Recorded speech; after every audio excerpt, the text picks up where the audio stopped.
Hey y'all. Thank you for being here tonight. I will just introduce Platypus very quickly before I start, because we're in Platypus. If you see us with a pen, we're in Platypus, and Platypus is hosting this teaching tonight. So Platypus is an international organization. We are a pre-political project focused on the recrudescence of a Marxian left. We see it that there are ideological obstacles today for there to be a left. And for that sake, we try to host the conversation on the left, is what we call. So we host public fora like panels and public interviews. And we have our publication, the PR, which we have some issues up there, which you guys should check out. And we also have our campus activities, so like our reading groups, our coffee breaks, and we also have, is it just that? Yeah, that's all we do. Yes, publication, campus, public fora. Yeah, so in this way, we try to host a conversation on the left through these various means. So let me see if there's any other thing I can talk about. Platypus, well, we started in 2006 in Chicago from the students of Chris Catrone that wanted him to teach a little bit more about Marxism. And so we are a project since then, and we are in campuses all across the US and the world. And so, yeah. We just started our chapter here at the new school, like officially. So we have our reading groups on Tuesdays from 6 to 9. And we have our coffee breaks. So it's a space for like informal conversations on the left, like in politics and platypus or whatever. So if you have questions that you can't get answered today, please come to our coffee break. So the coffee breaks are on Wednesdays, 2 to 5. We're at the Lang Cafe. So every Wednesday. So yeah, the name of this teaching is Capital and History, or does Marxism even matter? That's the question I want to keep open for tonight. So let's not take the answer for granted. All right, so I'm just gonna go ahead and get started. In Platypus, as I was introducing the project to everyone, we have a left-centric view of history. And what that means is that we look at history as a product of the left's transformative role. So all the changes in the world as products of the left. And I think that there are certain key points to really grasp this history that I want to emphasize tonight. Because we think that what I'm about to expose, we think that it's important to understand the categories that I'm going to expose because they're important to understand what Marxism was about. And so if you understand what Marxism was about, perhaps we can try and start thinking about the answer to the question of whether Marxism matters. And at our reading group, we read a lot of what we call the historical Marxists. And when I say the historical Marxists, I mean people like Marx, Engels, Lenin, Luxemburg, Trotsky, and of course others.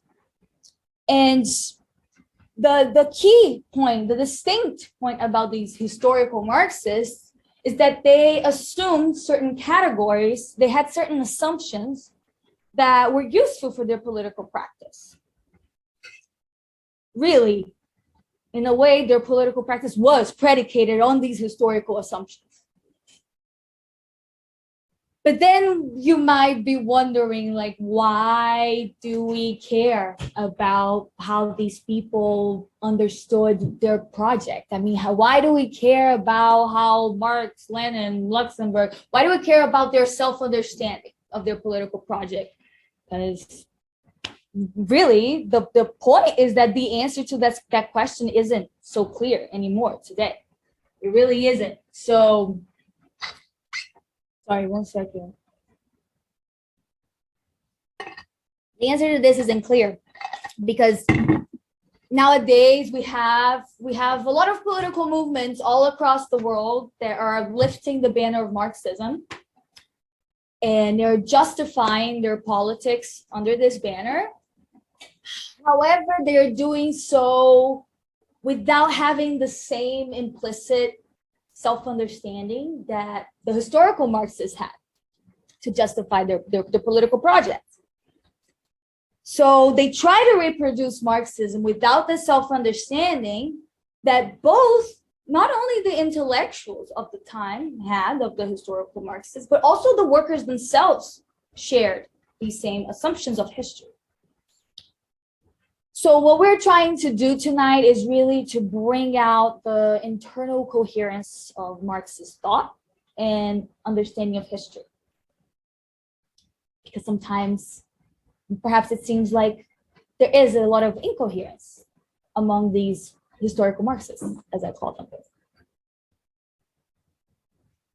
I think it's one thing that I see a lot, and I think it's very important to reflect on, is how the left will often justify Marxism as a theory of socialism, that Marxism shows how the world should be, how socialism will be like. Or often they will justify Marxism as a theory of exploitation. Marxism shows us how the class struggle is, shows that people are exploited.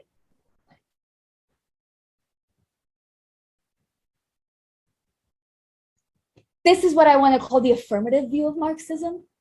And what this affirmative view of Marxism neglects is what was the distinct character of Marx's reflection for his political practice, his theoretical understanding. And that theoretical understanding, it hinges on the meaning of bourgeois society. And this is really where the negative character of Marxism is. It's in its imminent critique of bourgeois thought, of liberalism, as the ideology of the working class. That's what Marx did, critique the movement of socialism.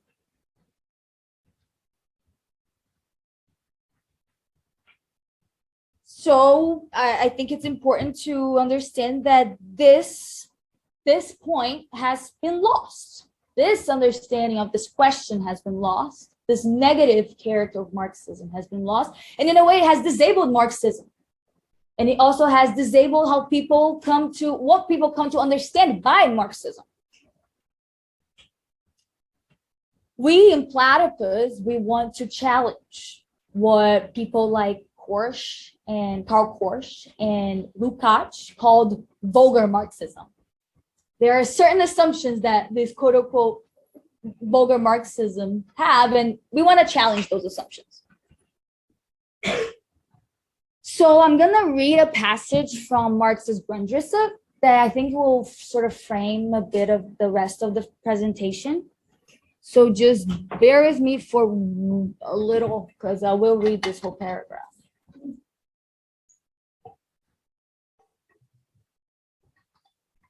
The title of the passage in the Grundrisse is Pre-Capitalist Economic Formations. The ancient conception in which man always appears in however narrowly national, religious, or political definition as the aim of production seems very much more exalted than the modern world, in which production is the end of man and wealth is the aim of production. In fact, however, when the narrow bourgeois form has been peeled away, what is wealth if not the universality of needs, capacities, enjoyments, productive powers, etc., of individuals produced in universal exchange? What if not the full development of human control over the forces of nature, those of his own nature, as well as those of so-called nature? What if not the absolute elaboration of his creative dispositions, without any preconditions other than antecedent historical evolution, which make the totality of this evolution, i.e., the evolution of all human powers as such, unmeasured by any previously established yardstick, an end in itself? What is this, if not a situation where man does not reproduce in any determined form, but produces his totality? Where he does not seek to remain something formed by the past, but is in the absolute movement of becoming. In bourgeois political economy, and in the epoch of production to which it corresponds, this complete elaboration of what lies within man appears as the total alienation and the destruction of all fixed, one-sided purposes, as the sacrifice of the end in itself to a wholly external compulsion. Hence, in one way, the childlike world of the ancients appears to be superior.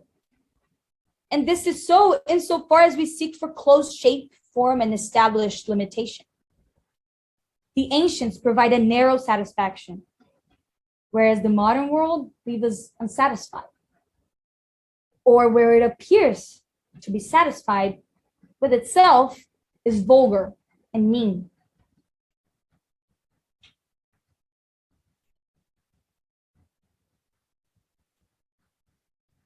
So I know there was a lot in that quote, but what I really want to emphasize from it is the formulation that Marx brought in terms of men being the end of production or production being the end of men.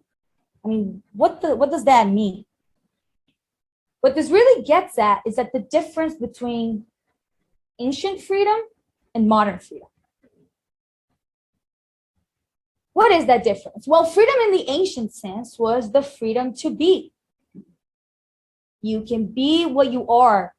You were free to be an Athenian. You were free to be a serf. You were free to be a priest. You had the freedom to live your life in accordance to God's will. You could live as a peasant, and you were free to not be conquered, not be killed, not be enslaved. Modern freedom, however, is different from that in the sense that it's not modern freedom is not about the freedom to be who we are, but rather is the freedom to transcend who we are. It's to become. So I'm going to read another quote that I just think is really good to perhaps make this even more clear, this difference, and it's from Louis Menand. He goes, in pre-modern societies, the ends of life are given at the beginning of life. People do things in their generation so that the same things will continue to be done in the next generation. Meaning is immanent, and that means it comes from within. Meaning is immanent in all the ordinary customs and practices of existence, since these are inherited from the past and are therefore worth reproducing. The idea is not to make the world go forward, but around. In modern societies, the ends of life are not given at the beginning of life, but they are thought to be created or discovered. The reproduction of the customs and practices of the group is no longer the chief purpose of existence. The idea is not to repeat, but to change, to move the world forward.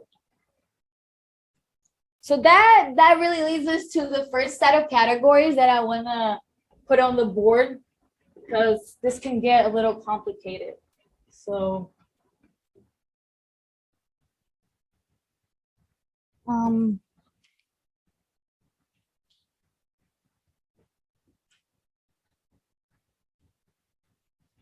being in German idealist terms, and when I say German idealist, I mean modern idealism. Being was about what is. In Hegelian terms, it's what he called nature. And I don't say nature in the sense of trees or the environment, although of course that's part of it. But it's about the everything. It's about what's given in the world.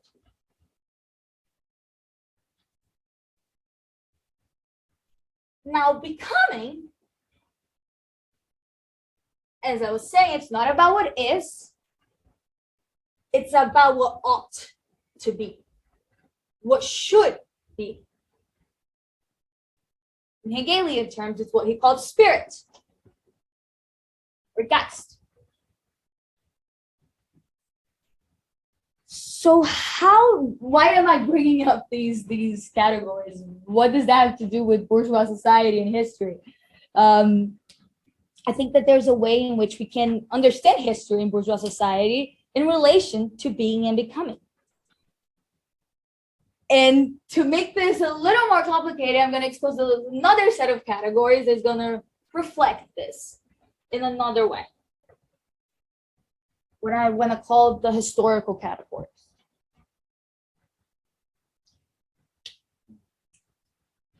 So in 10,000 BC, approximately, that was when the agricultural revolution happened. It's also called the Neolithic Revolution.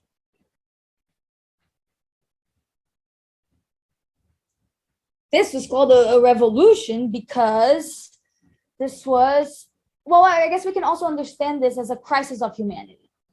And why do I say a crisis of humanity? Well, because humanity went from this hunter-gatherer form of life to a mode of life of settler agriculture, which led to the traditional civilization of the peasant mode of life. So this is when we have traditional civilization. And what this transformation in humanity did was to bring about, it brought out the emergence of a new kind of self-domination, which was called caste society. Now you might ask, why caste society? What is caste society? Well, with the agricultural revolution, now people were working and now you could have surplus of all these goods that you could produce with the land. And so you needed someone that was going to produce the surplus, someone that was going to distribute this surplus, someone that was going to protect this surplus. You have this feudal caste that appropriates the surplus of the peasantry, and everyone's role in society is just based on these unchanging roles. You were born a peasant, you're going to die a peasant.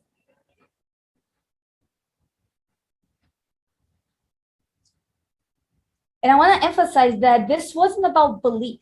It wasn't that people believed that, oh, I believe that I will live and die a peasant. It's not about belief, but it was about what is. That's how things were.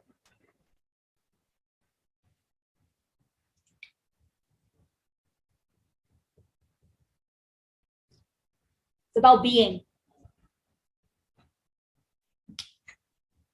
But as I was saying, this kind of society of work started to develop and actually created a sort of universal condition of work.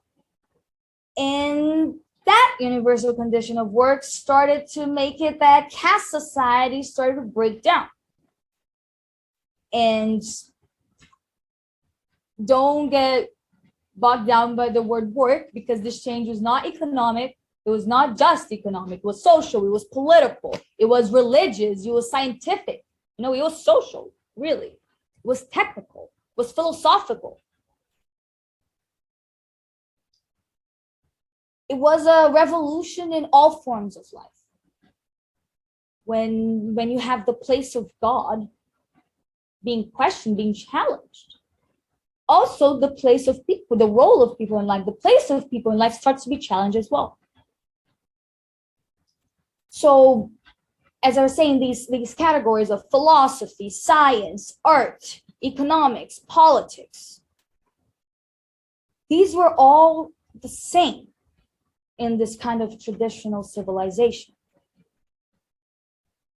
because the kind of worldview that they had, that they shared, was a kind of cosmological worldview.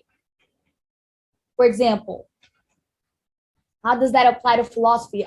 I study philosophy, so I will use the philosophy example. If you know who Aquinas is, he's a medieval philosopher.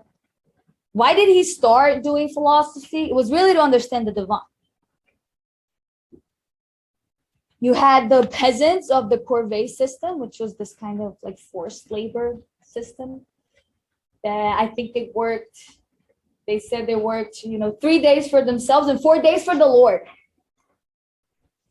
Everything, all the realms of life were part of the divine plan. It was all part of the same cosmos. Everything was structured by Christendom, and everything returned to the question of the divine will. And it is only in the breakdown of this kind of society that these concepts, philosophy, arts, politics, economics, that they started come to their own. And don't get me wrong, these categories, as I'm saying, they did exist in antiquity: philosophy, art, politics, economics. But it was only with bourgeois society that these categories were taken up and started to become adequate to their concepts. They started to become distinct realms of life. If philosophy, like I was saying, in antiquity was about Christendom and about understanding the divine will, it was about justifying how things were. If that's what philosophy was about, then in modernity, philosophy is about freedom. It's about becoming.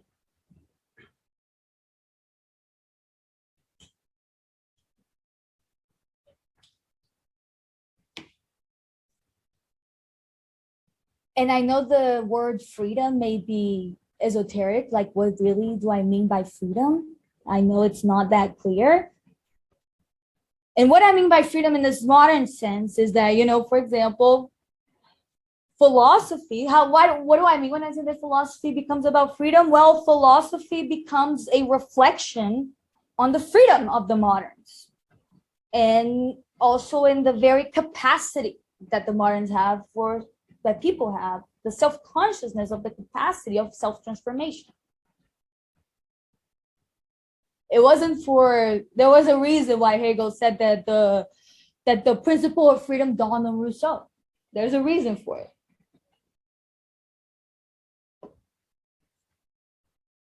And so, but this kind of civilization, as it continued to develop, led to the rise of a different type of society. It led to the rise of bourgeois society.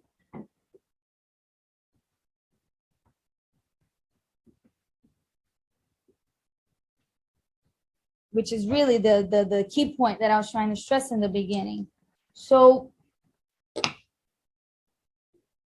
but before we get into what the meaning of bourgeois society is, I want to just make it clear that these transformations in humanity, they were informing people's reflection on forms of life. These transformations are part what Hegel would call the development of reason in history. It's about the question of being and becoming. So let's talk about the crisis of civilization and the qualitative transformation that it gave rise to, because I want to distinguish a quantitative transformation from a qualitative one, and I want to understand bourgeois society as a qualitative transformation in history. So I was mentioning certain symptoms of this crisis, which were, the scientific revolution, the rise of Protestantism, the transition from peasant to wage labor. These symptoms were all indications that this traditional way of life was on the way out, and that perhaps a new way of life was emerging. But what was this new way of life? and what is the meaning of bourgeois society in history. In his writing, the radical philosopher, and I want to emphasize he was a radical, Jean-Jacques Rousseau was registering the hundreds of years of the emergence of bourgeois society. And he understood this transformation as the culmination of civilization. But he understood this in an ambivalent way. On the one hand, it could have been the perfection of slavery, of the self-domination of man, like caste society was. You could just make that better. But it was also the possibility of freedom. And it was only with the revolt of the third estate where what was a society that was divided between those who work, those who pray, and those who fight. And just to make it clear, when I say those who work, I don't mean the poors, and I don't mean just the, I mean the lawyers and the merchants and the owners of manufacture. A society in which all these roles were established turned into a kind of society in which the value of its members started to come from their contribution to society. The value of the members of this kind of society was through their labor. So this means that there was really a qualitative transformation in humanity, which revolutionizes all the categories that I was speaking about. And what it did was to give rise to society proper. Bourgeois society is the society in which all social relations are mediated by labor, rather than, for example, arbitrary power, like other kinds of societies were. Well, I don't want to use the word society that way, like other types of other ways that humanity lived was. So when Theodor Adorno says that society is a concept of the third estate, this means that society is a concept about those who work having a self-understanding that it is through their work that they produce and reproduce their mode of living. Or in other words, it was society coming into its own. Before, work was literally disreputable. Now, they saw that work was the way that contributed to the interdependence of society. Now work is valuable. It actually presents the possibility of freedom through the perfectibility of man. Let's not forget about Rousseau. The thing is that Marx is going to take this up, which is why we are taking up the significance of bourgeois society. Marx takes this up, the crisis of bourgeois society, in the Communist Manifesto in the latter half of the 19th century, if you know the text, but if you don't, no worries. And he took this up from the recognition that the Industrial Revolution, and I will just put this category in the board, which came from bourgeois society, that the Industrial Revolution threw the character of bourgeois society into crisis and started to throw bourgeois society into doubt. And the reason why bourgeois society was thrown into crisis is because the workers themselves, the workers' own capacity to contribute, to participate, and to live in society was actually being undermined from within. What do I mean by that? Well, the more you work, the less you are. Whereas it was supposed to be work that gives value. So really, this means that the value of labor is undermined by itself. So really what this means is that the workers actually, they reproduce their own exploitation. They reproduce capitalism. But still, the Industrial Revolution was the culmination of bourgeois society. And as the culmination of bourgeois society, it was the possibility of going beyond it. Marx was reflecting on this history. Bourgeois society as the crisis of civilization, and the Industrial Revolution as the crisis of bourgeois society. And this is where Marx brings the concept of capital. The concept of capital comes to register this crisis. Capital is the contradiction of bourgeois society.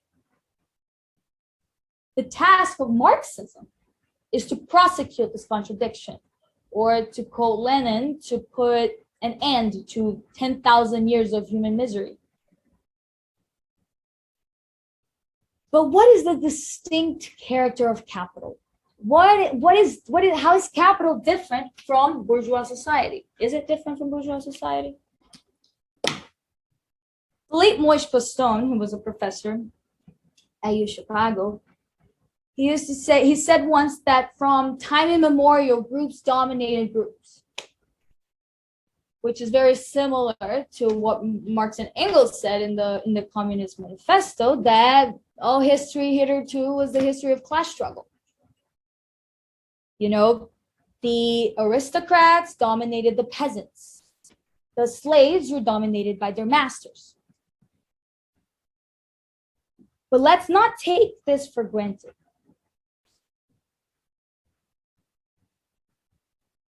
The critical theorist of the Frankfurt School, Max Horkheimer, in the 30s, he was shining a light into what starts being the case in bourgeois society with this crisis. So I'm gonna just give a little brief explanation. Those who are in the reading group this week know the story because we read this text in the reading group, but I think it's so important that I will bring this up again. So bear with me, those that were in the reading group and those that have heard me say this 1,000 times already. So Horkheimer has this aphorism called The Little Man and the Philosophy of Freedom. And it's about this little man, which is just a German term for worker. So it's a worker that goes and asks his friend for a job, his capitalist friend. He goes and asks his capitalist friend for a job, and his friend says, unfortunately, I want to give you a job, but I can't. The market's bad. Economic conditions are bad. I literally cannot give you a job. And the worker understands that this is not his friend's fault. The economy is bad. There are these objective laws they just have to follow. There's not really anything they can do. The worker understands that it's not his friend's fault. The capitalist understands that he can't do anything about it. So what does that mean? Well, the worker and the capitalist were both under the same domination of capital.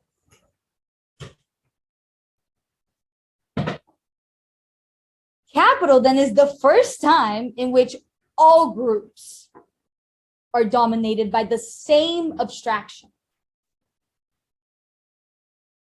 which really is an unconscious abstraction, and it's a form of self-domination. This abstraction is called capital. The domination is not of one group by the other.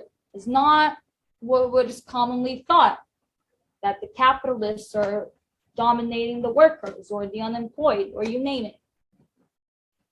But actually, it's the domination in which all groups are subjected to, all of society. The social domination.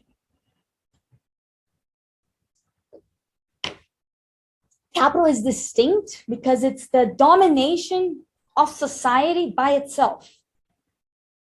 Capitalism, the domination of society by capital. Again, not to be confused with capitalistism. It was through the very development of the conditions of possibility of bourgeois society, namely the value of labor and the forces of production, which are also known as the bourgeois social relations and the industrial forces of production, that bourgeois society fell into a self-contradiction. But I want to emphasize that we no longer live in the bourgeois society of the Renaissance, of the Reformation, or of the time of Adam Smith and Rousseau. We live in capitalism, the crisis of bourgeois society. In a way, it's bourgeois society, but in crisis. There's a difference. But now that this crisis has become obscure, what is needed more than ever is what Horkheimer called the Marxist clarification of the concept of freedom in history. And this is why you need to come to Platypus. So join our reading group. So we can do Q&A now. Oh, you already put, okay. Yeah, so this is the time to do Q&A. Yeah, so people have questions about anything that I've said. Yes, Michael. So I have a question about, they say we're living in a crisis in bourgeois society. It only started from the emergence of capital. Was there no system of wages during the bourgeois society? That was all when they were giving value to labor, the people not getting paid for their labor.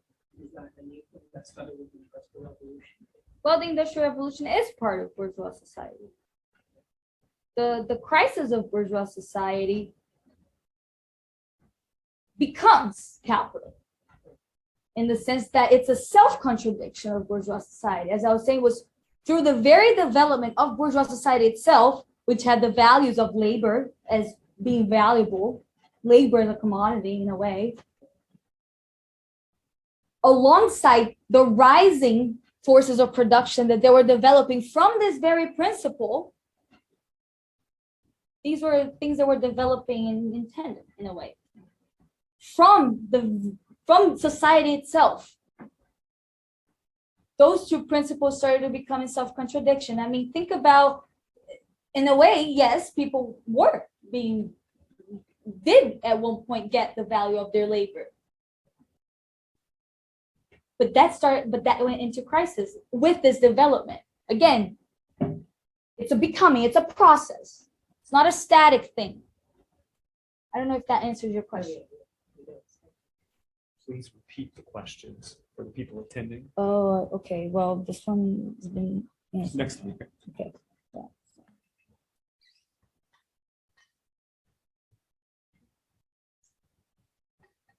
I'm sorry I stepped out at the conclusion of it, but regarding the language of becoming and the passage from the Grundrisse, does that suggest that the concept of freedom in the bourgeois tradition is effectively identical with the concept of freedom in Marx? Do you want me really to repeat this to the thing? They would appreciate it, Brenton. Oh, no, he said they can hear it. Well, I guess I am going to repeat this to know if I got it right. You're asking if the concept of freedom in bourgeois society is the same concept of freedom that Marx used? Yeah, are they effectively the same? The language of becoming? I would say so, because as I was saying in this talk, Marx is reflecting on the crisis of bourgeois society in a very similar. In the reading group on Tuesday, we started reading Rousseau, and we're going to read Adam Smith next week. And the interesting thing about reading them is that they are already registering the crisis of society, in the sense that, again, there was these values of, we have the revolt of the third estate, the French Revolution, the American Revolution. These were all predicated on the self-consciousness that all are free. Hegel has this quote like, "Oh, the Occidental despotism knew one was free. The Greeks knew some were free, but the moderns know All are free. So it was about this recognition of the freedom of all. And the freedom of all came what? Through their labor, their capacity to labor and produce and contribute to society. But with the development of this kind of society, what do you start to have? You have something like mass unemployment, in which people literally cannot contribute to society, let alone get the full value of their labor. And so Marx is also registering this crisis. He's reflecting upon this crisis, but with this political purpose of actually trying to overcome it. Because in one way, someone like Adam Smith or Rousseau, they thought that you could just, fix society, make it work and make it follow the ideals that it did. But actually, what the crucial point of Marx is that understanding that actually you have to overcome this kind of society. That this is the kind of society in which you have freedom and unfreedom. So yes, Marx is just a liberal. He just wants freedom.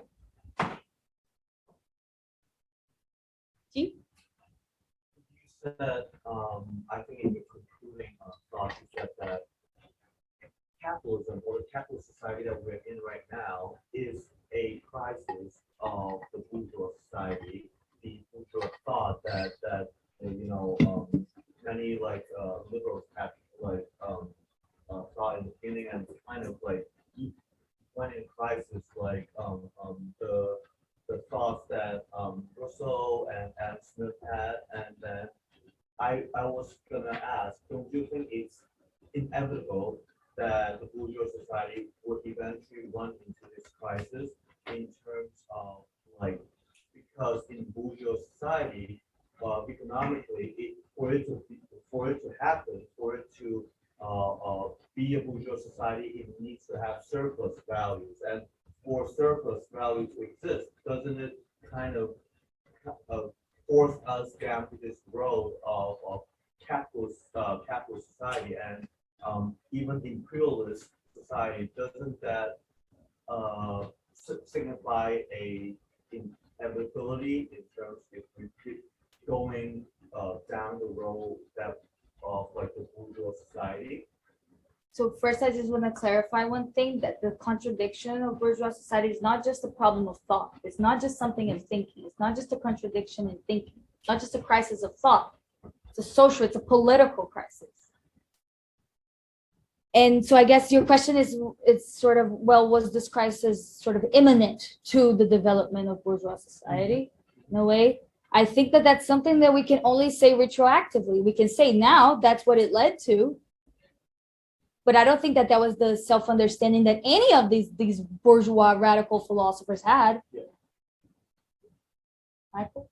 I mean, I guess even though the people who thought of these theories, these ideologies, didn't believe that they would lead to this crisis, knowing I guess I don't want to use a word that will have to be questioned, but knowing human nature or the nature of society is not clear. Humans still say it's inevitable. Also, I'm going based on the whole idea of this cycle. The traditional civilization, there is a revolution, there is an idea of freedom. When we have that revolution, there's a crisis in that revolution. Isn't it likely that Marx was trying to bring about the idea of another revolution or another idea that was supposed to enhance the crisis? Because every time there's been a crisis, there's been a revolution. Well, I mean, I guess, how I said that, Marxism is not about a theory of exploitation. It's not about the class struggle. There's this excerpt that Marx published in this journal called Neue Zeit. And I'm gonna try and paraphrase it the best as I can. But he says that you shouldn't attribute to him the discovery of class struggle. But the only thing that he did was to realize that this class struggle was imminent to this kind of society, and that the possibility of overcoming it was through it with the dictatorship of the proletariat. So I mean, for Marx, the crisis of society in itself points to the possibility of its own overcoming by its own inner workings. But not necessarily in the sense that you just got to let things happen and then they will eventually they will end or keep going. For things to change, it's not just about objective conditions, at least it wasn't for Marx. It was about subjective conditions as well. It was about consciousness. It's about people being self-conscious of the crisis that they're in and the need to overcome it. So in that sense. So in the sense, Marx's idea of overcoming this crisis was about the people. Not only people could overcome by thinking that they were in a crisis and use aversion to it in society. It was like You said a version? a reversion. Mm. They believe that by becoming more conscious about crisis, we would become more, we would hold more value to labor as it used to be, or was it, do you think that we would transcend, that there would be something different altogether?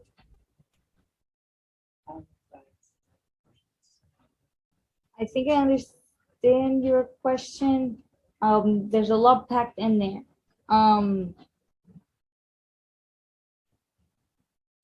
So I want to draw a difference. I think that may be useful between, I might be going away with the scope of this teaching. I want to draw a difference between something that Lenin drew, namely the difference between trade unionist consciousness and socialist class consciousness. And trade unionist consciousness is the consciousness that the workers have through the worker struggle, through demanding higher wages, through demanding better working conditions. You realize that, the fact that you are in this struggle is the realization that you are being exploited and you deserve the full value of your labor. That's just trade unionist consciousness. That's just consciousness of being exploited in capitalism. Period. Now, socialist class consciousness for Lenin, that's where the subjective factor comes about, was about understanding the task that was imminent in history. That's why I bring up this history, because this is about history. The question is not about people dominate, it's about history. It's about a task in history that's unfulfilled, that they took up in bourgeois society, but it failed. That the Second International Marxists took up and it failed. It's a task that we still have of freedom. So it was about the question of freedom. It's about the question of overcoming capitalism through capitalism. But I think you had more in this question that I already forgot. So you can say it again if I didn't fulfill the question. No, I think that helps. Mhm. But I guess I was just wondering, is the answer to this crisis to them? They believe that in the idea of social classes and consciousness, that people would begin to revert to the original idea, the original goal that bourgeois and others great thinkers set out to achieve, or do they believe that by this socialist classes and consciousness, people would transcend the crisis and find a new definition of it, create something entirely different? Could you be a little bit louder? Sorry. Right. No, yeah. Just to end the sentence. Right, no, yeah. So like I said before, there's a difference that reversion to the original idea of bourgeois society or a transcending of the bourgeois crisis. Was that the answer? Was that what they believed to be the answer? So I just want to make one thing clear. Bourgeois thought, bourgeois ideology is our ideology, is the ideology of the working class. There's not a point in which that ceases to be the case. It is part of the crisis, though. It's precisely because that's the case that bourgeois society comes into crisis, because people are demanding the full value of their labor. That's the worker struggle. It's to that is just what it is. We have bourgeois ideology. That's our social relations are bourgeois. The workers are bourgeois. They're not the bourgeoisie, but they're bourgeois. So in that sense, I just want to make it clear, there's no such thing as like, oh, we stopped there stopped being these social relations and we got to revert to it and go back to wanting the full value of our labor. Actually, we do ask for the full value of our labor right now, and that's part of the problem. That's how we actually reconstitute our own exploitation. That's how we reconstitute capitalism.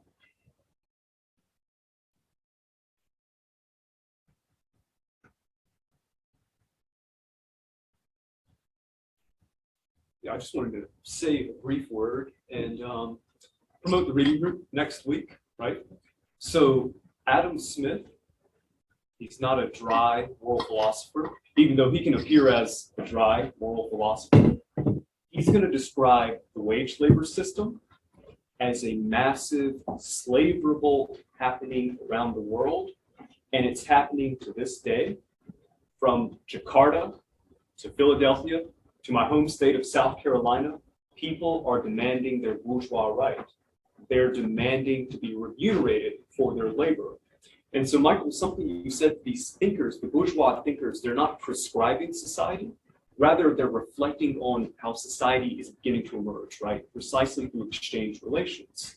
And so why Adam Smith thought this was so revolutionary and why it was so revolutionary is because of the fact in feudal society, you had to rely on the privileges of the Lord, as it were. So, you know, we've all heard of the right of the first night, right? Yeah. So you were getting married, Michael, you're a peasant, but the Lord has the right to your partner for the first night, right, for sexual favors. So with wage labor system, as it were, and Adam Smith is seeing this, that profits are decreasing, they're being reinvested into manufacture, and workers' wages are increasing. And so what happens when workers have higher wages, they're able to contribute to society. So you don't have to rely on the indulgence of the butcher, the baker, or the candlestick maker. Michael, I know you're not a moral guy, so I'm not going to have to appeal to your morality. Rather, I'm going to appeal to your self-interest, as it were.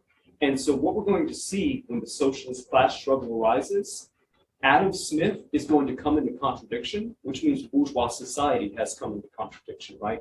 Because do you know who the workers are going to be quoting against the capitalists? They're going to quote Proudhon, they're going to quote Sismondi, but primarily they're going to quote Adam Smith. Adam Smith says, we demand the full value of our labor. And guess what? The capitalists are also going to quote Adam Smith, as it were. And so just your question, Marx is, and this goes back, I think, to you as well, G. Marx is taking up the task of bourgeois society. It is the capacity for modern freedom. It is the capacity to transform what we are. But with the crisis of capitalism, crisis of bourgeois society, we can no longer transform what we are. What we're doing is reproducing our own domination. And so, and then just one more thing, in terms of the inevitability, right? Adam Smith and Rousseau, they're registering the crisis of society, but it's on a different level. They're seeing the return of arbitrary feudal power through the East India Company. Abbe Reinel, he's concomitant with Diderot and so on, is saying the enslavement of peoples, we're going to unleash a new form of slavery upon the society. And so the enslavement of peoples is going to be recognized, this is violating bourgeois right. It's violating the right to themselves, to their labor, and so on, so to speak. But it's only with the Industrial Revolution, with, again, what happens in the Industrial Revolution, with the introduction of machinery that reduces necessary labor time. And so it doesn't render work, but it renders the workers superfluous, as it were. So this is all gesturing to the reading group. So thank you for indulging me, Rosa. Yeah, let me just say, just from what Daniel said, there's a PR there.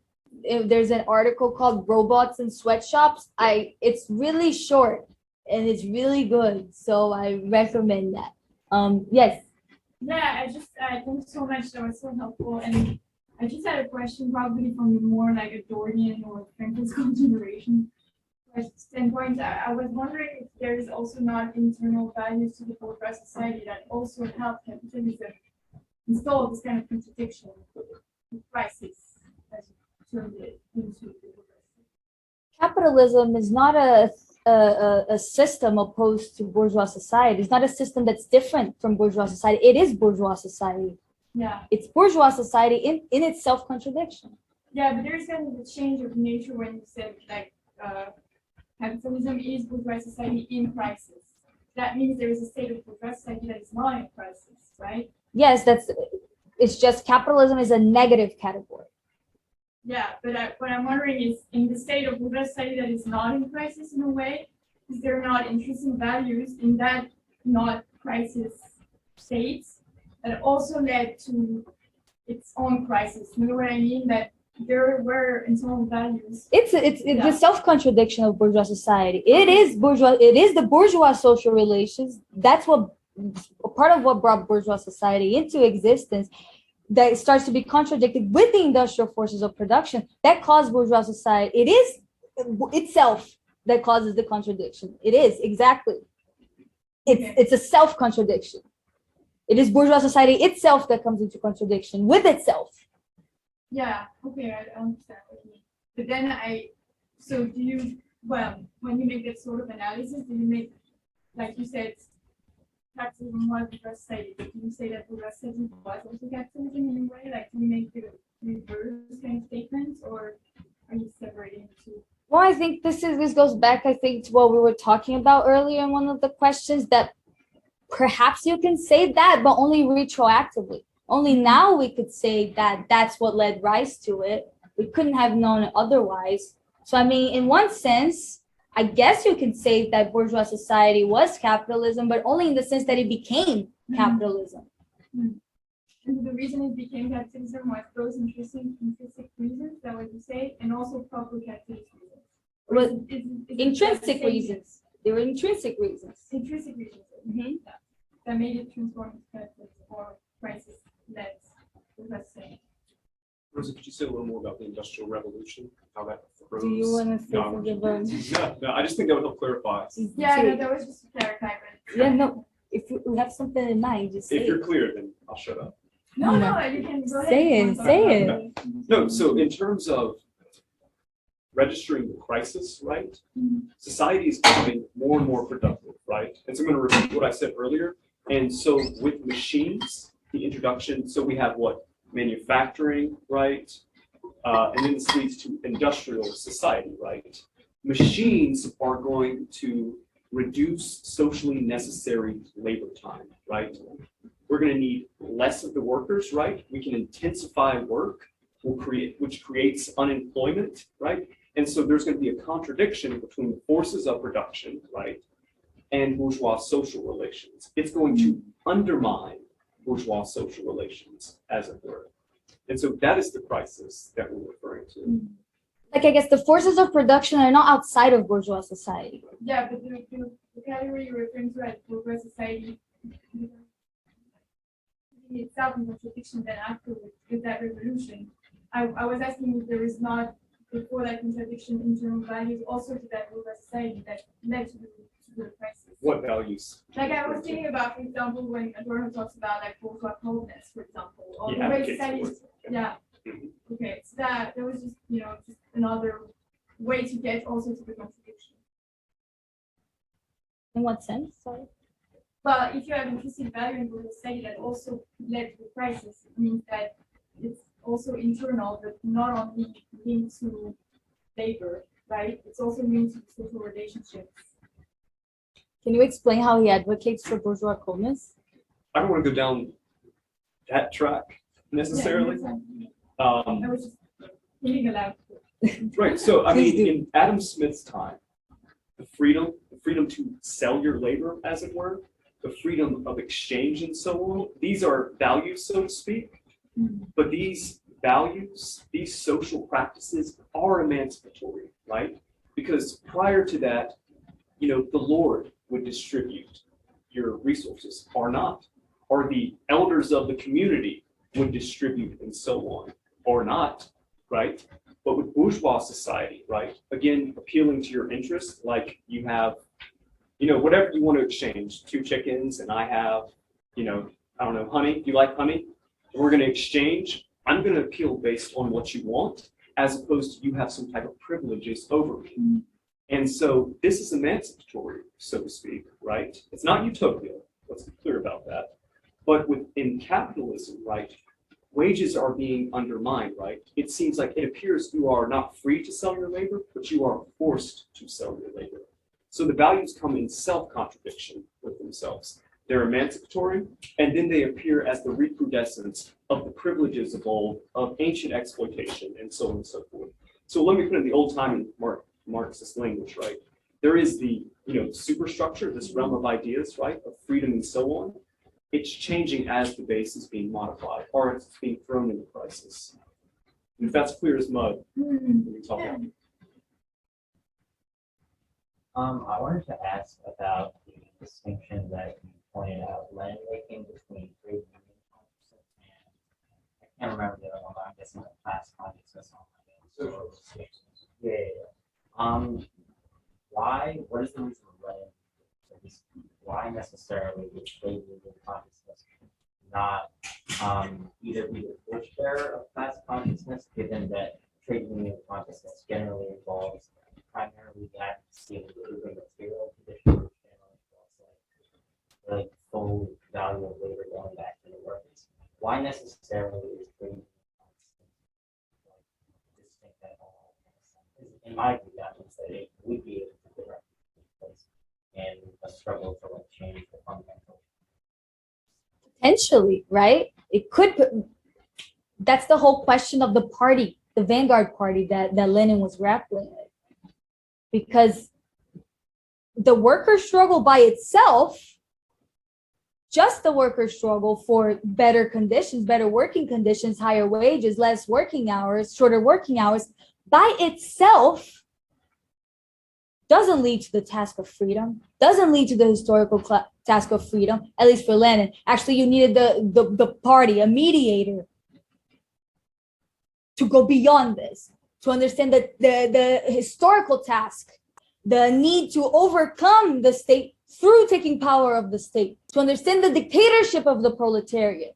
Trade union consciousness, it's about improving your conditions. To improve your conditions is to improve your conditions in capitalism. It's not to transcend it, it's to remain in it.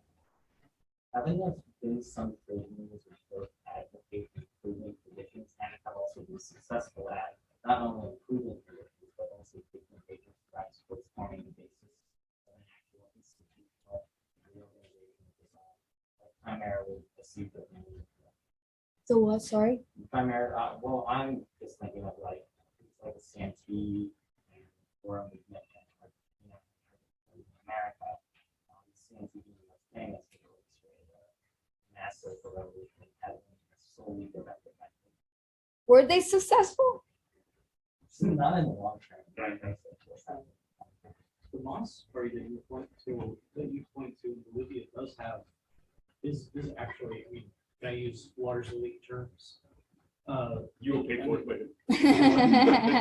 The Moss party in Bolivia itself actually is itself what we could call a merger formula, right? There's a relationship between the trade unions and the sindicatos, right? And they actually draw heavily actually on urban university academics in order to develop like theory in terms of the whole idea of urban nationalism and like all this other stuff. I mean, their current Arce himself like draws heavily on the work of Benedict Anderson. So there is that process of consciousness coming from the outside is still operative. I'm not as familiar with the CNTFAI. I'm mainly a historian in terms of democracy, but which I could talk about if you want extrapolation on the relationship between socialist consciousness and yeah, but I mean I think to some degree once we talk about the existence of socialist consciousness, that to some degree like that is indexed within the history of the workers' movement, right? So even if anarchists appear to be generating this ideology like organically, it's not organically. It has a history. Someone thought of this and brought it into like the mass workers' movement, right? The CNTFAI was heavily influenced by mass workers' parties through the whole history. And I think that what has to be understood about Lenin's theories of ideology coming from without is that it's not supposed to be an art, right? Not really anymore. It's to some degree not really a necessary point. The point is that what Lenin is trying to say is a balance sheet of the history of the workers' movement, right? So the whole history of socialism, you know, where did socialism itself come from? Did it come from the workers' movement historically? No, it came from petty bourgeois. It came from petty bourgeois revolutionary intellectuals like Charles Fourier, Proudhon, Saint-Simon, and these were all petty bourgeois. Robert Owen, I mean, had enough money to build his own little utopia, right? So all of this was, so all of these were petty bourgeois, and so the idea of consciousness coming from without comes from the assumption of a merger between what are essentially petty bourgeois class traders, right? The best Marx type and of Engels. class, the best type of class traders, merging their ideas with the mass workers movement. And once that happens, you have a whole legacy that has been indexed within that history that carries forward into every single, that I would argue carries forward through every mass movement. Like anytime that like there's a mass movement striving for freedom, I think that that indexing could be argued to be present. I think the G. Okay, G code. I was just want to say a few words about the AI and the when you talk about the trade unionism and socialist consciousness. Because trade unionism can transform into socialist consciousness, but it is not. I think we have to kind of apply to Marx's idea of like the transformation of quality to quantity and vice versa, because it can trade unionism can be transformed or can be turned into socialist consciousness, and vice versa. Socialist consciousness can be, I would say, descend into trade unionism, but they're not the same in terms of that they are they're very different, and they're the distinct categories. And for one thing, I think that the case of CNTFAI is the case where trade unionism transformed itself into socialist consciousness. But in the history of the United States, you can see the Communist Party of the United States transform that socialist consciousness of Eugene Debs into like right now Democrats. Not yeah, Democrats. trade unionism. So I think that it's good that we can draw distinctions and also see them as sometimes malleable, that they could be transformed. I think that's a better way of seeing it as dynamic, not as a static two categories that can be mashed together. Yeah, that makes sense. I want to ask about, so we were talking about like looking at this from Marx's point of view, or from Bourgeois or Rousseau's point of view during the time that they were in. And so I was thinking in the context of the 1800s, what was going on with comparing the, like you said, the East Indies part of company, and there was those that appear like the American slavery to imperialism. Compared to that time and now, a lot has changed. And I guess like you could say a lot of the things that Marx and Rousseau and everyone was looking at, or Smith were looking at, like, this is not where we were going.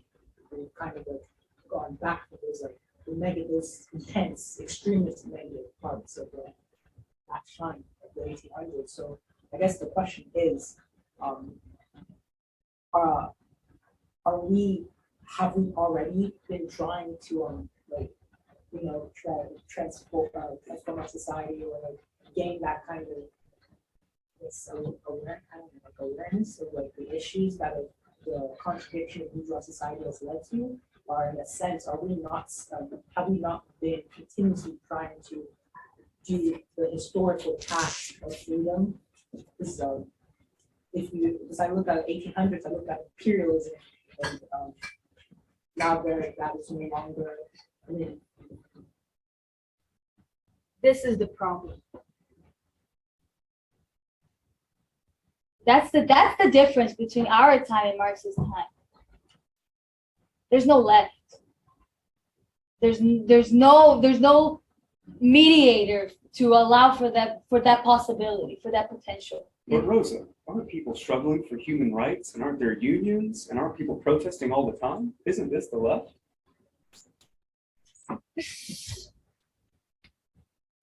The left is a project. It's an intellectual project for freedom. It's not about being harassed in your workplace. It's about freedom. It's not about, I don't know, fighting homophobia. It's about freedom. Not to say that those things are not related to the question of freedom, please don't get me wrong, but they're not reducible to freedom in any way. But the left is a conscious project for freedom. Marx, Lenin, they had that self-consciousness of the project that they were embarking on. All we have right now is people fighting for what you said, human rights and better working conditions. That's not the left in the sense of Marx. That's what's different. So we really are jumping ahead a lot. Yes. I know we're being a bit facetious, and that really is to make a laugh, provoke you, and have you challenge us, right? You know, what I like about Platypus is we're fallibist, as it were. So we have a deeply held belief, but also we register that we might be wrong in this as well, in our analysis and so on. So just to be brief, please come to the reading group. We're going to read the concept of the left, as it were. So Marxism, the reason why we say it doesn't exist is because its object of critique, namely the movement for proletarian socialism, has been vanquished, right? So Marxism was the theoretical reflection of the movement for proletarian socialism, as it were, right? And so we can ask questions of China and so on and so forth, right? This is leading us down, a certain hole. But we have seen China and Cuba, etc., be integrated into the world of capitalism, as it were. We're not seeing the fomenting of world revolution, particularly in the core, which Lenin and Marx, etc., thought it had to happen in the core. Why? Because they've got the guns, now they've got the nukes, and they have to hide the general intellect, right?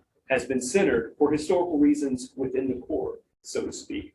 But the left has always been, at least it was in the past, the critical consciousness of social movements of proletarian. So it wasn't simply affirming socialism. It wasn't simply affirming socialist movements. But again, this is the last time I'll say it. Come to the reading group, because we're going to read Marx and Lenin just criticizing over and over again. The way Proudhon, the way, the critique of the Goethe program, the critique of the Erfurt program, the way the socialist movement is falling beneath its own threshold. So the left is the critical consciousness of the proletarian movement for socialism. Or as my teacher once told me, Marxism is knowing what time it is. And so what we're proposing is, do we really know what time it is?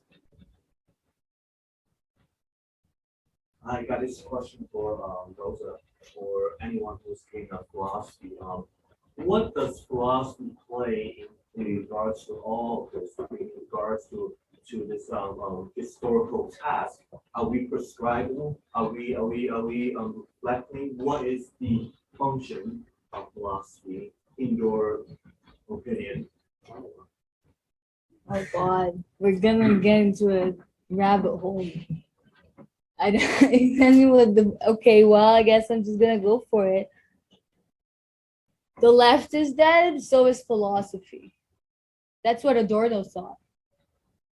That we don't have philosophy. The philosophy lives on because the time of its realization is past. Because philosophy was about changing the world, it was about freedom, it was about transformation. And then it became what? Just reflection. Precisely. We are just reflecting.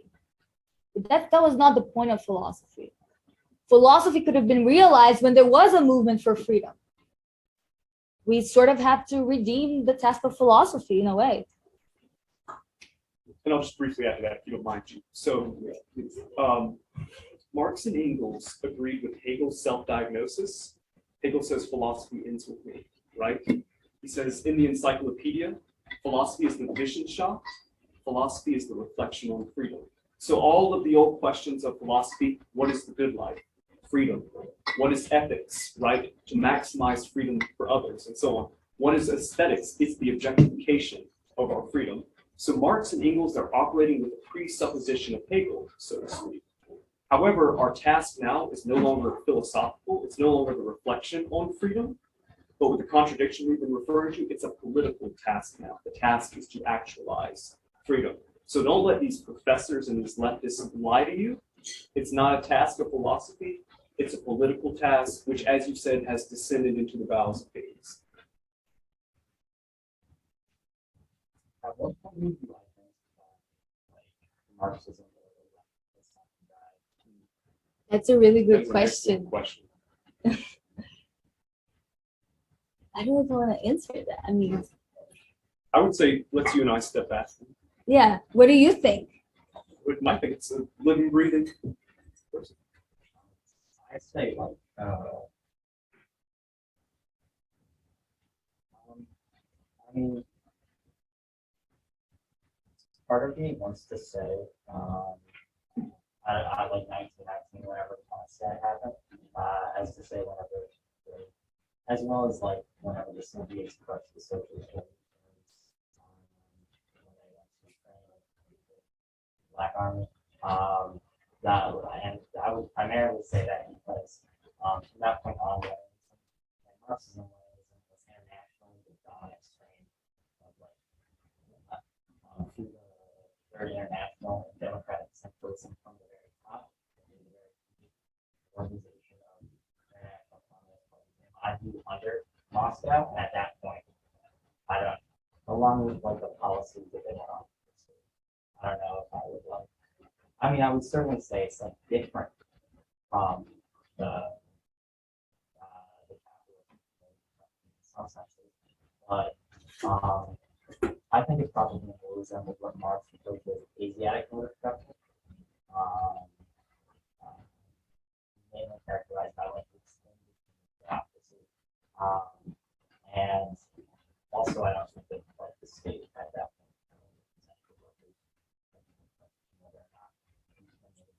State is suppressing the vast majority of freedoms, but then on the other hand, is a company saying it's representing the workers who's it's not like really good at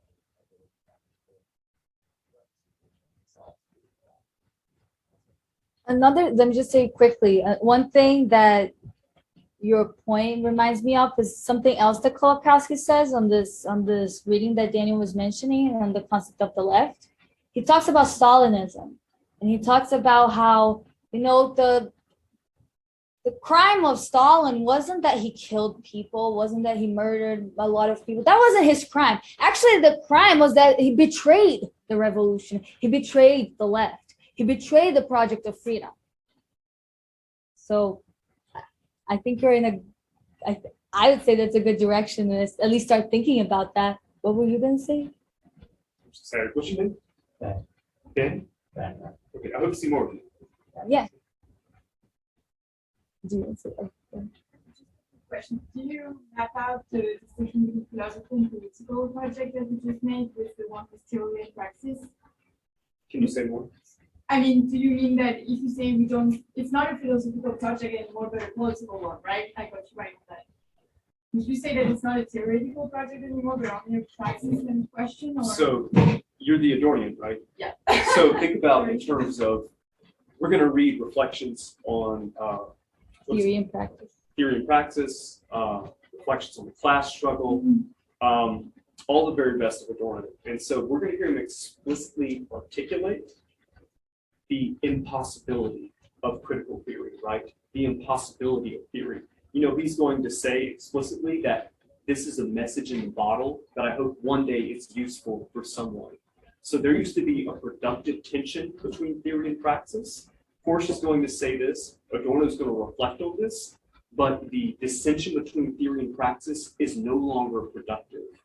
And so we're going to see Horkheimer and Adorno talk about the impossibility of a productive critical theory, as it were. And so for Adorno, think about the interview in The New Left, what he's saying with Horkheimer: my project is one that maintains fidelity to Marx and Lenin, as it were. So in the absence of the Socialist Party, Horkheimer is going to say, how are we going to be Marxist intellectuals now? We can't be one in the party because the SPD, the USSR, etc., have taken a right-wing turn, as it were, right? So we can't, they wanted to rewrite the Communist Manifesto, if you remember. What was it, Notes Toward a New Manifesto? And they're like, who are we going to write this for, right? And so they're going to be reflecting on the impossibility of theory. So it is a theoretical problem, right? But the question is, and I forgot who said this, can we really understand capitalism? Can we theorize it if we're not trying to overcome it? I agree with that part, study, but I don't have the same reading as you for the message of the bottle part. And also, I would say that I don't know if you know this interview by Adorno with the student movements. He actually answered the question about, do you think today that praxis should take over theory too? He says, well, in the actual conjecture, I think no, because precisely what happens with student movement is proving that practice without theory or practice with theory is not working, because they're all following kind of. Left fascism is what he calls it. Yes, That's what exactly, students right? are. So I'm wondering, because I don't know if we can say that philosophy as an engine or a theoretical project that's like years. I would completely with what you said, with the fact that it should be political, or foremost, especially today. But I doubt the fact that it has to be separated from some kind of theoretical. I don't know. Let me just say one thing, because I think that someone like Adorno that saw this dialectic of theory and practice would say that you can't have practice without theory, and you can't have theory without practice. Exactly. Yeah, and that's so what I want to say. the politics is dead too. There is no politics, so you can't really have theory or practice.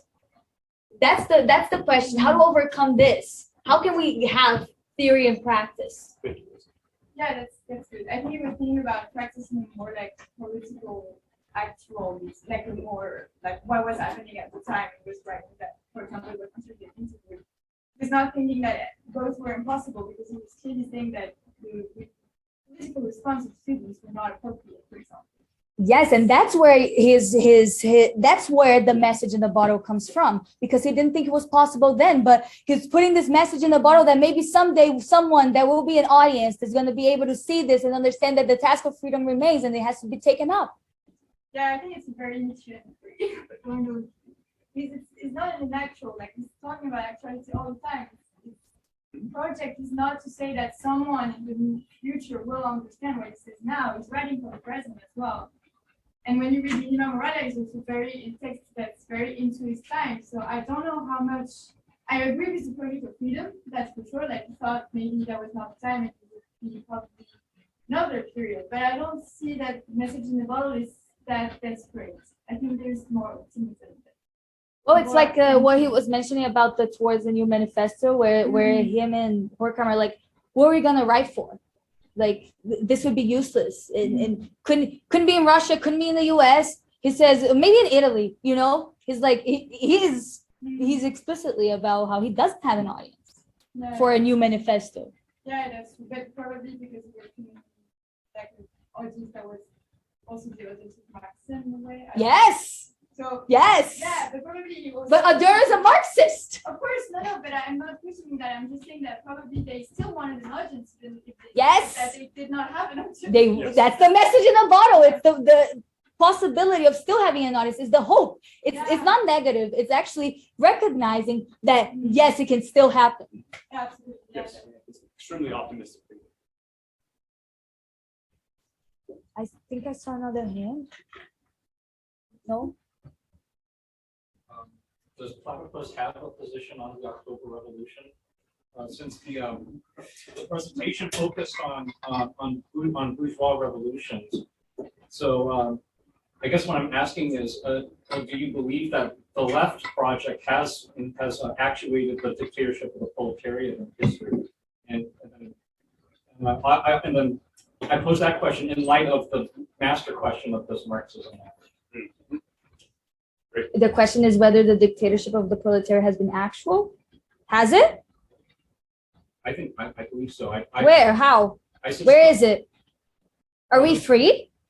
No, but Are the workers controlling the politics of the entire world? at the level of history, the Bolshevik Revolution opened the era of proletarian dictatorship. It was the first state proletarian dictatorship. That's the orthodox Leninist tradition. It was, but it failed. Yes. It failed. I would just say briefly to your question, we look at, Platypus looks at 1917 as the greatest success and the greatest failure for Marxism. So really predicated on the opinions and the adumbrations of Marx and Lenin that the DOP by definition has to be, if not international, at least in the poor countries, as it were, precisely for the reasons of productivity and for the reasons of military capacity, so to speak. So it's always in, so the DOP is not socialism, right? The DOP is the workers managing capitalism, so to speak. I mean, think about the critique of the Goethe program, right? There's still going to be wages, right? There's still going to be laws, so to speak. Lenin and Marx are going to say this is the process in which, I'm going to use the psychoanalytic term, forgive my German here, Durcharbeiten. This is going to be the working through of capitalism as managed by the workers precisely to transcend it. And so this is why Marx and Lenin, they never describe what socialism looks like, right? They only describe it negatively. The abolition of the commodity, the abolition of the state, the abolition of global capitalism. Because if we decide what freedom looks like now, then the people living in freedom will be unfree to be free to determine what it looks like, so to speak, right? So that's our position, the greatest success and the greatest failure, because it did not achieve the international dictatorship of the proletariat. Yeah, part of this question of the left being dead is about us living in the failure of Marxism, the defeat of Marxism, precisely that they were pointing at. G-code, then Michael. I also find it very, I think you guys will find a passage in the State of Revolution very interesting. Lenin wrote in the State of Revolution that he was like, would communism ever succeed?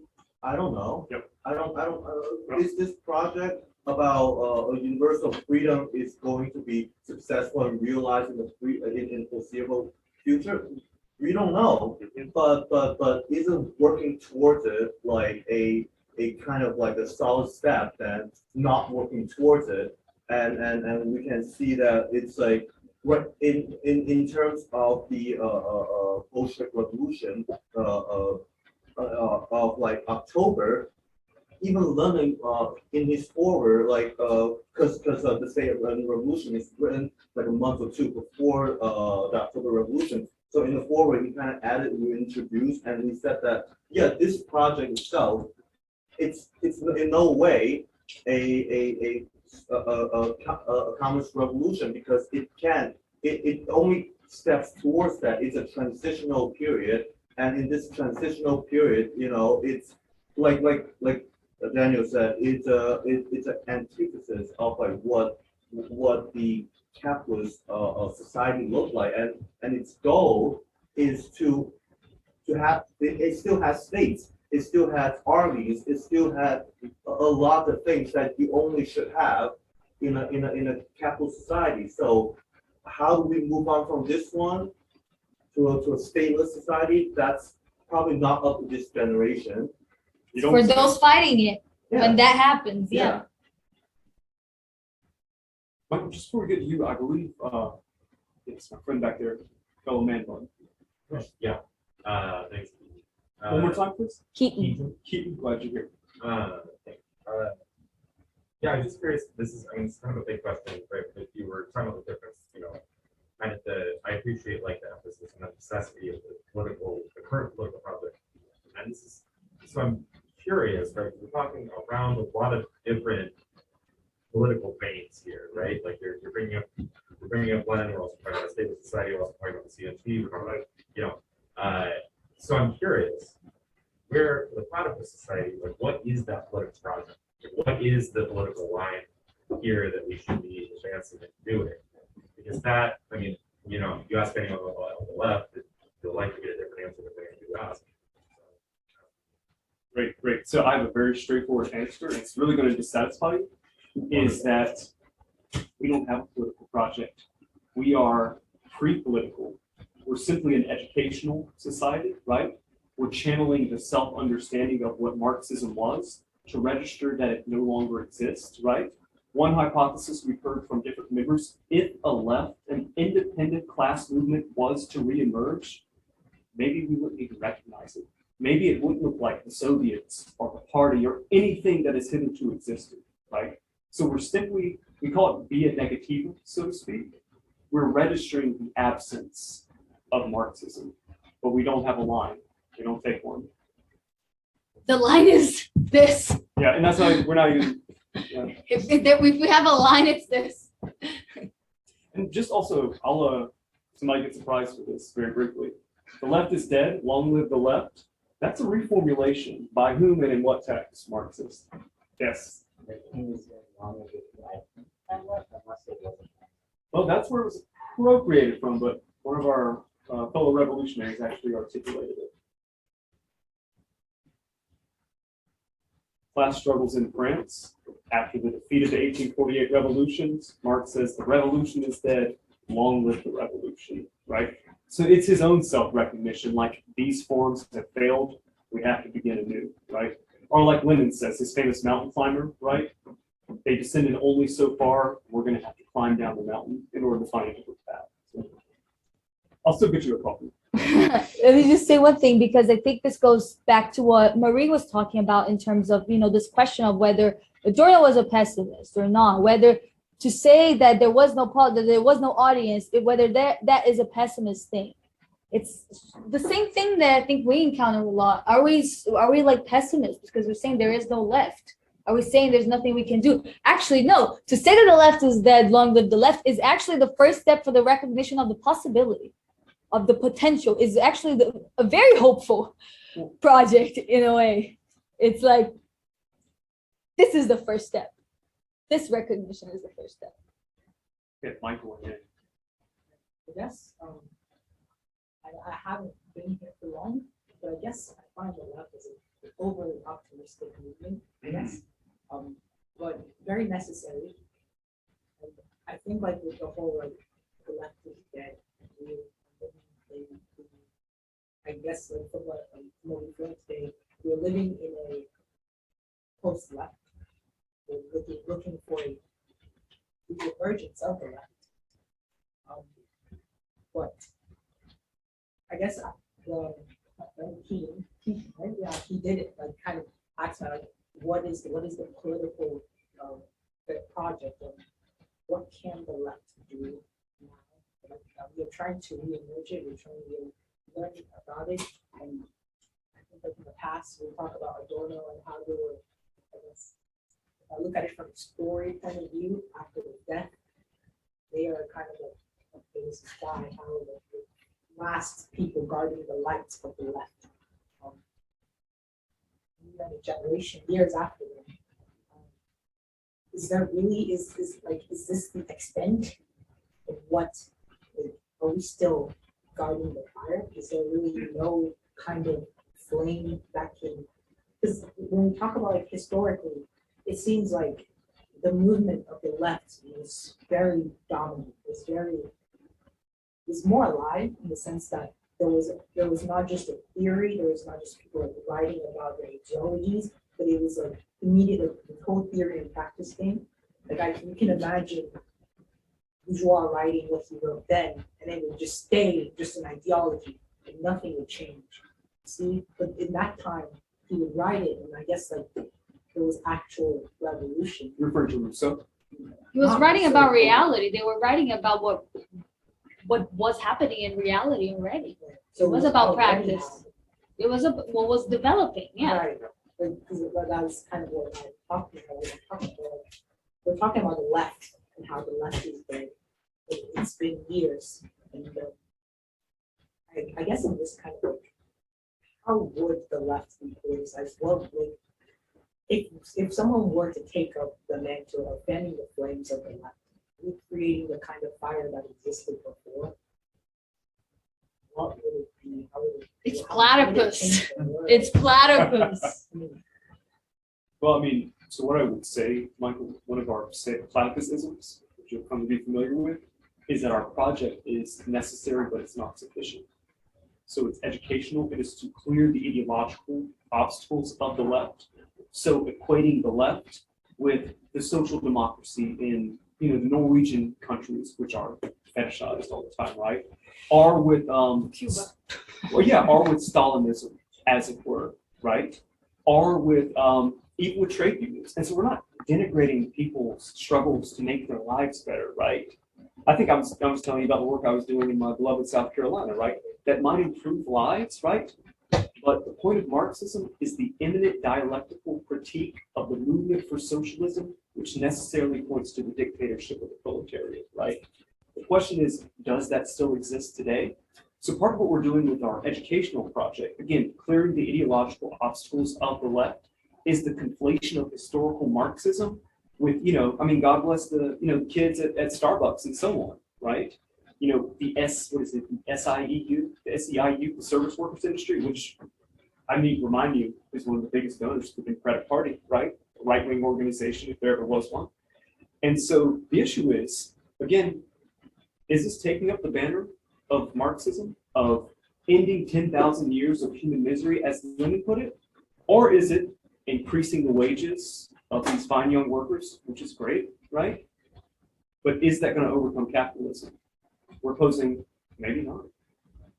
that's my question. If everyone here, not everyone here, but if this, we, the people that are trying to acknowledge or learn what the left really was about, if you were in a position of power today, if you were, say, the president of the United States, the president doesn't have to, he has power, but if you were in a position to make decisions to change the state of the position to actually change and bring about a revolution, what would the left do? What is the, should there not be a common goal? We say the common goal is freedom, but how do you approach that when you have the ability, or you should have the ability? We're saying we don't know, but Ian might know. And then, I'm sorry, Fred, you'll be next.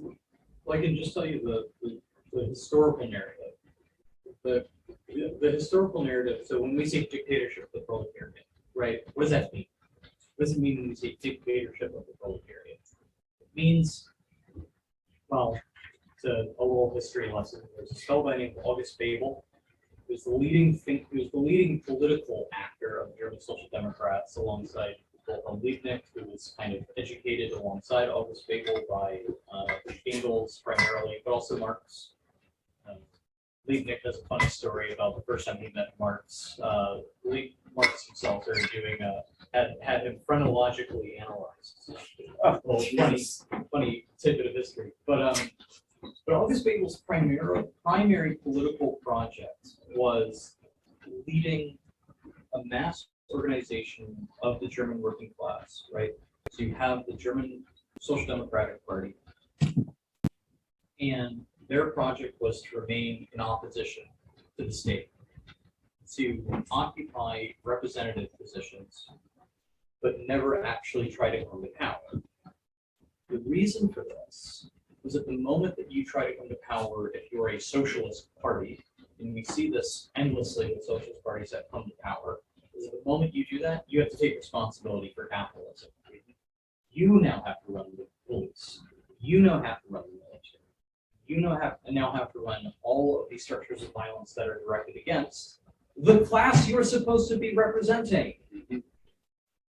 So, the question is posed for socialism: how do you come to power without this happening? Which poses the question of a program. So you have a minimum. So classically, Marx participated in the writing of only one program that was ever written, that was ever applied to an actual political organization. It was the program of the French Workers' Party in 1880. Not the manifesto. It's not the manifesto for a political organization. That was for a small little group that had already, whose time had already passed. But the 1880 program, which essentially puts together a simple list of demands on the state, a minimum list of demands that say, before we come to power, what we need is these things to be a part of the state.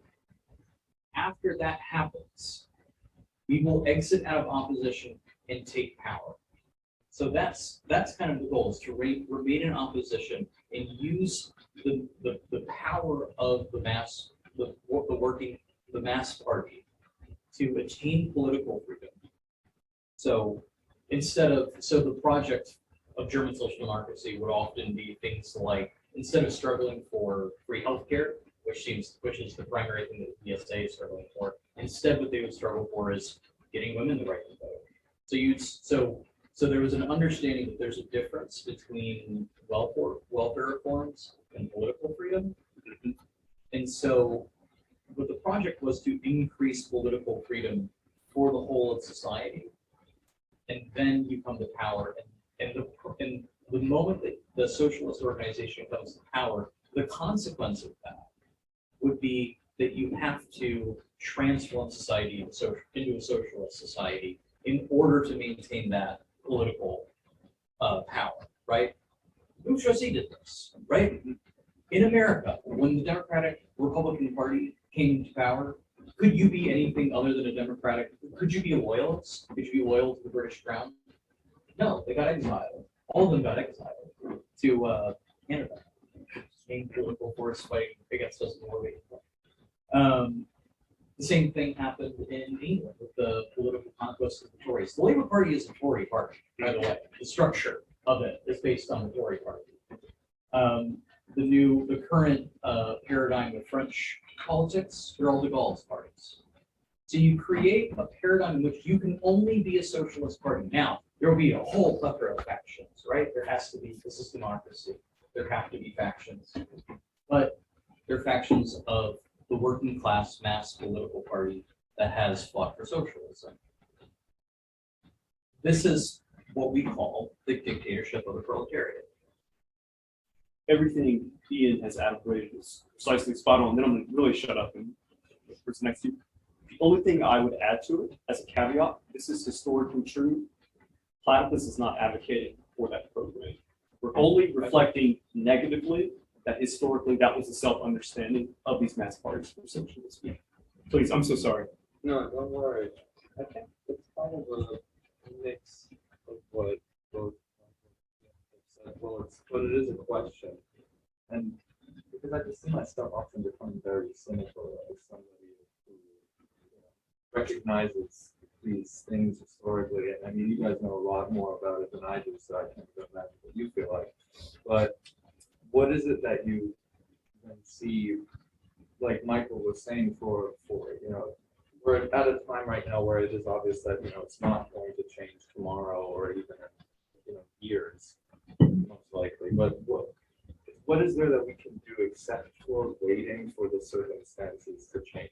Because that's kind of what it feels like. It kind of feels like a waiting for a different time, and waiting for a time when the message in the bottle makes sense. But surely things need to happen that we influence ourselves. It's just like, maybe I'm just thinking out loud, but I think there's just a lot. It's difficult not to just fall into a cynical thought spiral about like, well, what are we trying to tell this? Right, so let's go G-code then Michael, and then I have something to say. You guys know Huey Newton, the leader of the Black Panther Party. So in his book, Revolutionary Suicide, he talked about this Chinese story. It was like, there's this old Chinese story about an old man.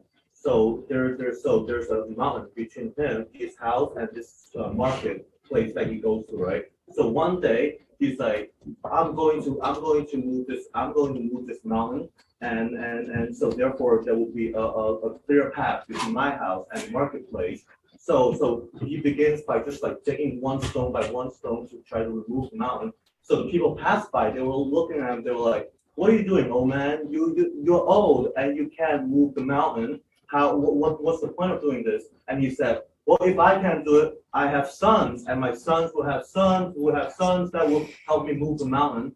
And then upon hearing it, right, the gods above got very touched by him, and they moved the mountain. And then he's so the path between his house and the marketplace was clear.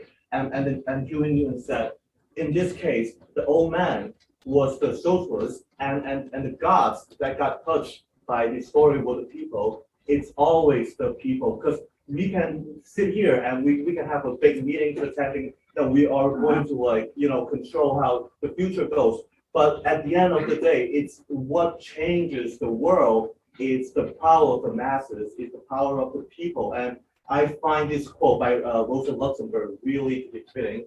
It was written after the January uprising, a few days before she died.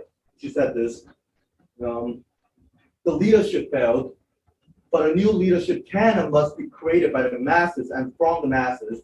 The masses are the crucial factor, the rock on which the ultimate victory of the revolution would be built. The masses were up to the challenge, and out of this defeat, they have forged a link in the chain of historic defeats, which is the pride and strength of international socialism. That is why future victories will spring from this defeat. So note what that quote's really talking about. It's not about just people, it's not about just the masses spontaneously getting to something, but it's about having an international movement for socialism. It's about for them, it was about the party. We don't know what it will look like now. But I just want to say one thing really quickly about your question, which I don't even have a completely formed thought, but I think it's it is a good point. We know how to not be cynical about this, how to not just say there's nothing we can do, let's just give up and see what happens. That's a good question. I mean, that's an option. You can do that.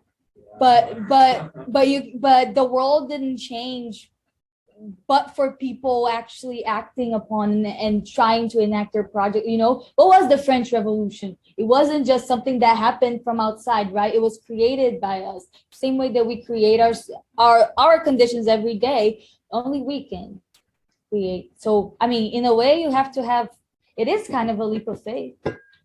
Just respond real Please, quick. please. Because, so what you're saying, I've heard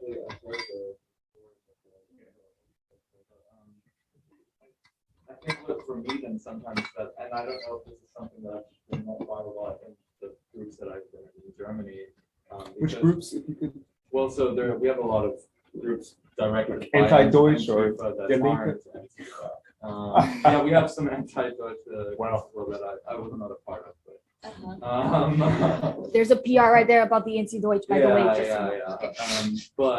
But in general, I've been met with a lot of well, if you appeal to the masses, then you must be a fascist. There's a lot of that sentiment in German, young leftist groups, So that's just always something. I don't know if that is more an issue with those groups in particular, or if it does.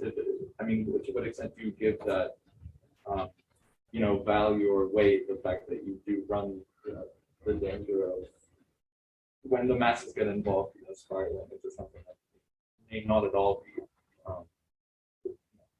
left.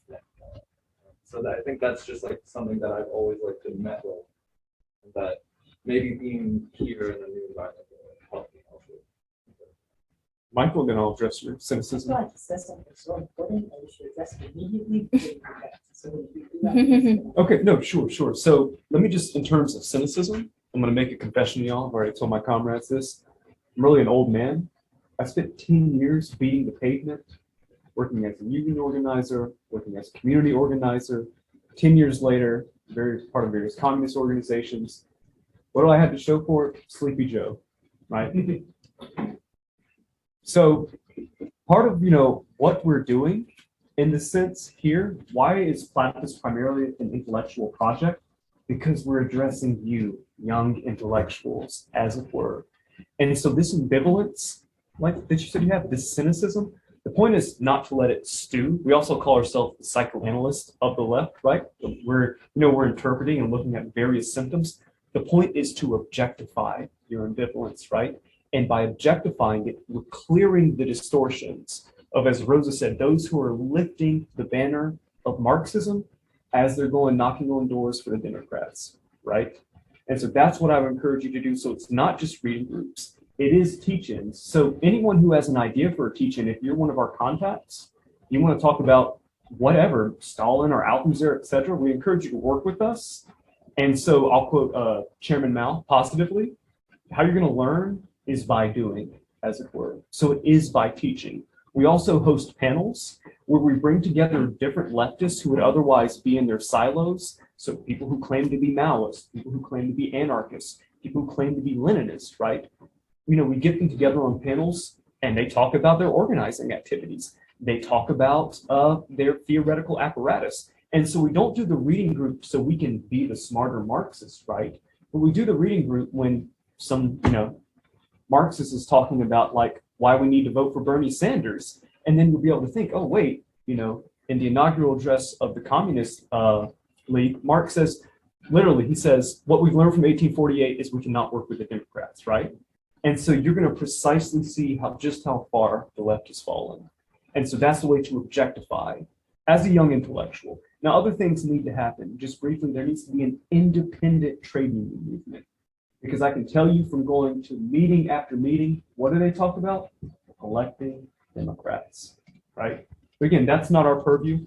Our purview is addressing the ideological obstacles. So. Let me just say one thing to supplement about the why do we do this reading group? Because really the reason why what we read in the reading group is because that's what the left reads. Right. So we go to leftist events here. We've been